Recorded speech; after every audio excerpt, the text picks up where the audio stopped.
OpenAI 新推出的 Deep Research 晚用一天都是对自己未来的不负责任。我很激动、兴奋和恐惧参半。Deep Research 出来1周多了，我才做好这个视频，因为它能力太恐怖了，我也得花几天时间深度研究一下。那它到底有多强呢？一个研究生1天才能精读完的英文论文，他7分钟给出了16000字的逐段精读报告。一个分析师1周才能写出来的分析报告，他8分钟搞定，顶尖水平。一个博士花1个月浏览，花3个月才能写出来的论文综述，他13分钟搞定，博士级水平。你碎片化刷了1年的大模型相关视频，不如看他10分钟整理的大模型科普报告。你花几年摸索琢磨职业发展机会，他7分钟就完成了系统的机会洞察报告。在他面前，中国所有的研究生都要重新思考一下自己存在的意义。他威胁的不是某些岗位，而是所有的知识工作者。那么接下来我们就深度研究一下，为什么 Deep Research 那么强，到底能在哪些层面解决复杂难题，怎么才能用好它，以及又有哪些恐怖的影响。Deep Research 为什么这么强？它是 OpenAI 当前最强模型 O3 微调版驱动的，这还不是满血版。O3 和 GPT-4o、O1 有什么区别呢？ GPT-4o 是预训练范式下的聊天机器人 Chatbot， 是通向 AGI 的第一步。O1 是强化学习范式下的推理者 Reasoner， 是通向 AGI 的第2步。Deep Research 是能规划、能多步执行的智能体 Agent， 是通向 AGI 的第3步。按照 Sam Altman 的5步 AGI 规划路径，平均1年跨1步，这本身就很恐怖。Deep Research 会自己上网，基于推理能力从上百个网站里面搜索、解释、分析、合成各种信息，文本的、图片的、PDF 文档的都可以。这里的关键就是合成知识，不要小看这一步。合成知识的能力是创造新知识的前提。按照新的布鲁姆认知目标分类模型， Deep Research 直接干到顶了，理解、应用、分析、评价、创造。这里创造的定义就包括将不同元素组合成新的整体，或者新的范式、新的结构。OpenAI 自己也说了， Deep Research 是迈向 AGI 的重要一步。 Deep Research 和 O1 一样，是采用强化学习的方法训练出来的，但是它能联网。为什么一定要联网？因为要解决现实世界的难题挑战，必须要从网上收集各种信息。而且 OpenAI 故意解除了模型的时间延迟约束，就是让模型可以慢慢推理、自由探索。你给它一个研究主题， Deep Research 自己会规划多步骤的任务，然后执行。它会搜索内容、分析内容、合成内容、推理内容，然后在5到30分钟之内给你输出几万字的研究报告，也有超过30多分钟的。它生成的几万字报告里面，哪一句引用了哪篇文章的什么内容，都有理有据。Deep Research 会给你展示它的执行步骤 Activity。 你看啊，它先搜索，然后评估，阅读网页内容，拼凑合成信息，再阅读，然后开始制定策略。它居然在制定策略。 Deep Research 这次真的是做到了 From Search to Research。 在人类最后的测试当中， DeepSeek R1 的通过率是 9.4%， Deep Research 是 26.6%。 与 O1 相比，最大的进步出现在化学、人文社科以及数学领域。在盖亚榜单上， Deep Research 就是天花板， State of the Art。 GPT-4o 联网是整合搜索， O3 mini 联网是推理搜索， Deep Research 联网是深度研究搜索，是真正意义上的 Agent 智能体。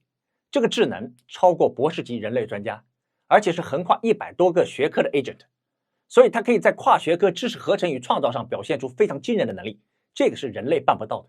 1个月$200，能帮你深度研究100个问题，你觉得贵吗？接下来我基于这个金字塔模型，按照任务的复杂程度，分级多场景的展示 Deep Research 的能力。第一层，信息整合。第一个案例，我让他帮我做一份详细的大语言模型的科普报告，介绍大语言模型的发展史和基本原理，解释不少于80个基础概念，解释 benchmark 评价指标，介绍大模型的技术细节，还要介绍一下2024年以后发布的主流大模型，要求只参考英文信息源，最后用中文输出。我的要求挺详细了，但是他还是要跟我再确认几个细节。我回复之后，他就开始干了。一旦开干就不能终止了。点击过程可以看到它的执行步骤，确实都是英文信息源。最后 Deep Research 只用了10分钟，输出了一份1.7万字的大语言模型科普报告。说实话，本来我是计划做一个相关的视频的，现在完全没有必要了。这份报告评论区有链接，你直接拿去，把这个报告看透，你对大模型的认知接口就打开了。MOE 和稠密模型有什么区别？减脂、蒸馏是干啥用的？监督微调、强化学习都是个啥？里面都有了。这个报告如果让我来写，只参考英文信息源，然后输出成中文，以我的能力至少得花1个月，他只用了10分钟。人类啊，别再做显性知识缝合式的努力了，在 AI 面前真的一文不值。这个功能用在文献综述的撰写上也是爽翻天。写一份抑郁症相关的多种病症的最新研究成果和治疗方案，13分钟，3万多字。引用的论文主要来自 PubMed Central 数据库，这个是全球最大的生物医学和生命科学领域的数据库。你看这里，对于双向情感障碍的研究，卡里普拉宗在双向1型抑郁中优于安慰剂，并已被升级为1线治疗选择。点击后面的引用链接，直接跳转到论文原文的引用段落，直接给你高亮显示了。双向情感障碍，卡里普拉宗1线治疗选择。如果你把这一段复制到 Word 里面，参考文献自动跟随，点击链接也是自动跳转到论文的引用段落，而且高亮显示。还有这篇20页的 DeepSeek R1 的技术报告，全英文。你真的想要搞懂，想要研究透，看博主的视频就是浪费时间。你直接发给 Deep Research， 7分钟，1.6万字的深度解读，直接端给你了。这部分的内容概述与前文的联系、技术细节的解读、意义和亮点，还有扩展思考，没有哪个博主能做到这个程度的精细解读。还是同一份技术报告，让 Deep Research 梳理行业相关领域的常见术语，然后做出解释，要求不低于100个，解释分2个版本，专业解释版和通俗表达版。这次 Deep Research 足足花了32分钟，这个太棒了。你看这个模型微调，专业版解释和通俗版解释。模型微调就像把学过通用知识的学生单独辅导某门课程，先有一个见多识广的大模型，然后针对具体的任务，再用相关的数据开小灶训练它一下，好理解吧？过拟合通俗版本解释就是学得太细，把坏习惯也学来了。欠拟合就是学得不够，学的时间太短，还没掌握数据里的规律。正则化相当于给模型上紧箍咒，别让它胡来，就是强迫模型别套题，要学方法。如果你真的关注某个领域的市场消息，你也可以让它给你写月报，梳理总结2025年1月份关于 AI 行业全产业链的重要新闻和进展，全球范围做一份资讯汇报。这份报告包括芯片、算力、算法、大模型、应用、数据、监管等关键环节，也会收集各大科技公司的最新动态，并综合分析行业的趋势和影响。10分钟搞定。我就问，以上任何一份报告给你1天时间，你能搞出来吗？同志们， Deep Research 就是生产力。第二层，综合分析。你在国内网络上想要找到某家上市公司的负面利空消息是很难的，但这个事对于 Deep Research 很简单。全世界范围内搜索整合比某敌的利空消息，要真实有效的数据或者有理有据的分析。为了避免麻烦，我就不展示了，这里就是给个思路，不要只听一种声音，要整合多个信息源。我可以让它整合利空消息，也可以让它整合利多消息。再比如，我让它全面分析 AI 大模型的上下游产业链，重点分析数据标注行业的代表企业，然后告诉我在中国最具潜力的数据标注公司是哪家，理由是什么。这个是我一个朋友托我问的，他每天都在找这方面的投资标的。只用8分钟， Deep Research 详细分析了全球 AI 大模型产业链、数据标注行业的角色与全球格局、中国数据标注行业重点分析、中国最具潜力的数据标注公司评估与推荐。最后 Deep Research 认为标贝科技是目前中国数据标注领域最具潜力的一家公司。我把这份报告发给我朋友，他说这个比大多数研究员做得好多了。我还让他给我出一份行动指南，我希望孩子的成长过程尽可能避开3大雷区：第一，短视频；第二，电子产品；第三，封建迷信。同时结合成长性思维、刻意练习和优良习惯的培养。作为家长，你不想要吗？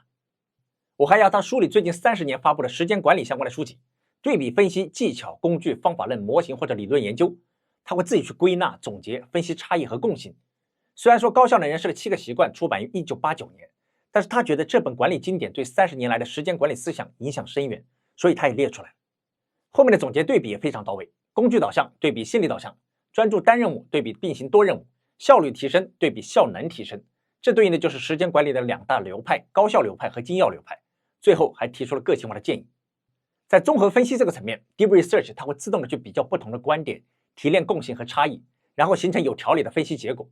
它的价值就是大幅提升信息整合的深度和广度，让你能够在短时间内获取全面的视角。第3层，深刻洞见。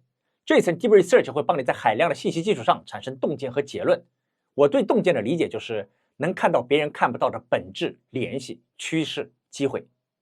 当下没有资源背景的中国青少年如何寻找新的职业发展机会？放眼全球视野，不考虑国内的发展机会，针对不同学历的青少年，机会在哪？涵盖3层学历2种方式，就是出国挣钱和人在国内挣国外的钱。7分钟12000字，这份报告价值不菲。比如怎么样人在国内挣国外的钱，介绍到了跨境电商，亚马逊美国站点超过一半的头部第三方卖家来自中国。深圳的90后卖家靠卖手机壳、蓝牙耳机，在亚马逊上年销100万美元。大学生利用义乌小商品的资源，通过独立站把创意商品卖到欧美。对于中国青年来说，跨境电商创业提供了一个不论学历、以小博大的机会窗口。还有自媒体内容的创作，平台广告分成，一旦粉丝基础达到一定规模，收入会呈指数级增长。经典案例李子柒。针对不同的人可以采取什么路径，这份报告已经结合案例说得很清楚。这是机会和趋势的洞察，我就不赘述了。完整的报告我都打包分享了，自取。下一个案例，梳理不同国家最近3年对新能源车进口政策的变化，为中国新能源车出海未来3年的战略判断给出建议。只用了21分钟，就给出了全英文的详尽策略报告。我认识吉利国际的海外市场经理，他们苦于没有相关的人给他们做这方面的培训，自己去梳理呢又费时费力，所以一直就是等靠要。现在你只需要问一下 Deep Research， 基础研究就帮你做了，它能基于全面的分析，给出市场优先级、风险缓解和竞争策略方面的建议。这是一篇北大周焕平教授在 Science 上发表的论文，我只要把论文的 DOI 标识码发给 Deep Research， 让他基于论文的内容试着发掘新的创新研究方向。细节方面要求理论创新、技术应用、交叉学科的研究3个方向都去试着挖掘。我虽然没能力判断 Deep Research 给的创新研究方向价值几何，但是看它的 activity 和细节表述肯定是有价值的。跨学科交叉的视角对单个专业的博士是很难的，但是这方面正是 Deep Research 的强项。好了， Deep Research 在这3个层面上的研究能力我就展示到这儿。你肯定也想拥有一个这样专家级的 agent， 就是有点贵。然后我们再聊聊怎么用好 Deep Research。 第一，搭建防降智环境。我现在还没遇到过 Deep Research 降智的状态，我这是新账号加指纹浏览器加静态 IP， 那具体怎么构建这个环境，网上随便搜一下都有教程。第二，窗口无所谓，至于是 GPT-4o、O1 Pro 还是 O3 mini 都没关系，即使 O1 Pro 不能联网，但是不影响 Deep Research 的联网，而且研究报告输出内容的长短跟窗口也没关系，1-2万字、5-6万字都正常。第三，二次细化。第一次提要求它会让你明确细节，别着急，你可以复制这个细节问题，逐个说清楚，然后单开窗口重新发送，它还是会要你进一步细化，这个就相当于二次细化了，然后再开始研究，出来的结果大概率就是你想要的。第四，区分信息源，你要求不参考中文，它就绝对不参考中文，如果你不说，它就自己判断。前面小朋友避开3大雷区那个案例，参考英文的信息源得到的结果质量更高。你可以前后研究2次对比一下，如果是学术相关的研究，那就妥妥的只参考英文信息源。第五，多线程运行，它可以同时进行好几个研究。比如你要全面研究某个专题，你可以让 A 窗口梳理综述，然后 B、C、D 窗口分别研究中国、美国、日本，它会同时在云端运行，然后你就放心的去吃饭，吃完回来了，它也研究好了，这个就是多线程时间折叠。第六，基于文档的研究，如果你要明确要求它研究某些内容，可以直接给它发个文档，比如你有200个思维模型，那你把模型清单发给他，然后让他解释模型，给出用法和案例，包括前面介绍的论文精读还有报告解读都一样。甚至你可以把他的研究成果直接通过插件 ChatGPT 转 PDF 导出为文件，然后另开窗口让他进一步的优化补充也是可以的。第七，研究和自己相关的难题， From Search to Research 中间还有3个过程，从话题到问题到难题。 DeepSeek 爆火，大家都在搜，那这个是话题。 DeepSeek 性能咋样，这是问题。如何将 DeepSeek 融入你的工作流，让你效率加倍，实现个人精进，这是难题。把注意力和算力都用来研究和自己相关的难题。第八，综述、概念、专题、项目，快速入行。先梳理综述，然后搞懂100个概念，再深入研究不同的专题，这些都可以合到一个 project 里面，这是目前最高质量、最快速了解一个行业的方式。第九，准备取代。问 Deep Research， 像他这种级别的 agent 可以如何协助你，又会如何取代你？协助和取代是一体两面的，100%协助就是取代，提前准备总归没错的。第10，开始研究。我觉得一个人真正的转变不是开悟，而是开始研究。当你开始研究某个问题的时候，你就会拓展认知，你才能吃到红利。不是所有人都能成为研究生，但是所有人都可以成为研究者或者伸手党，就看你选择了。研究是你影响世界的开始。最后我们再聊聊 Deep Research 会带来什么恐怖的影响，这个问题我也让他研究了一下。利好的群体和被取代的群体是高度重叠的，就像我前面说的，协助和取代是一体两面的。Deep Research 直接影响所有的知识工作者。我们直接看被取代的知识型岗位，科研助理、文献综述人员很危险。Deep Research 生成了一份上万字的行业分析报告，它的质量已经超过了某些学术论文的初稿。预测到2026年，就是明年，25%的科研助理职位可能会被这类研究型的 AI 所取代。粗略的算，80%甚至90%的研究生都在这个范围内。2024年扩招的研究生，对不住了，时间真的不多了。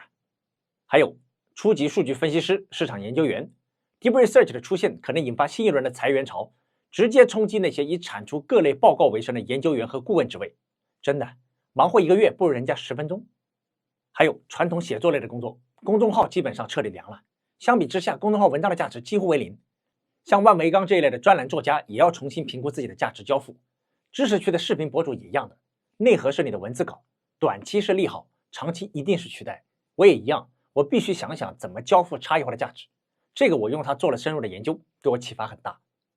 我也继续问了，中国的研究生如果长期没有 Deep Research 这种级别的 AI 工具辅助，和美国、日本、印度等国家的研究生相比，会导致什么程度的差距和损失？其实访问限制倒不是最难的，办法总比困难多嘛。主要还是太贵了，中国研究生每个月的补助都不够订阅费的。有分析说，借助 Deep Research 研究任务的生产力可以提升20%到30%。如果再考虑语言水平的差异，我觉得不止。聪明的大学生应该已经在卖报告了。当然 ，Deep Research 也有不足，回答过程中还是会有幻觉的现象。但是已经是所有模型当中出现概率最低的，还是有，我就遇到过。2025年1月的文章写的是2024年的事儿，它就错误的识别成2025年发生的，但这些都不影响它的强大。要知道，这还只是 Deep Research 一个 agent， 还会有其他的 agent 出现，还会有满血的 O3、GPT5， 也会有其他模态的 agent， 他们很快会超过所有的人类。最近哪吒2爆火，我用 Deep Research 花了5分钟研究了 AI 技术对动画电影制作流程的影响。本来想着像建模、动画制作、渲染、视觉特效这些总归很难吧？调研结果给我吓了一大跳，基本上是 AI 全面渗透。Deep Research 真的要去试一试，晚用1天都是对自己未来的不负责任。如果你有想要研究的问题，请在评论区留言，我这个月还有1半的额度，我帮你问，先到先得。谢谢你的时间，下个视频再见。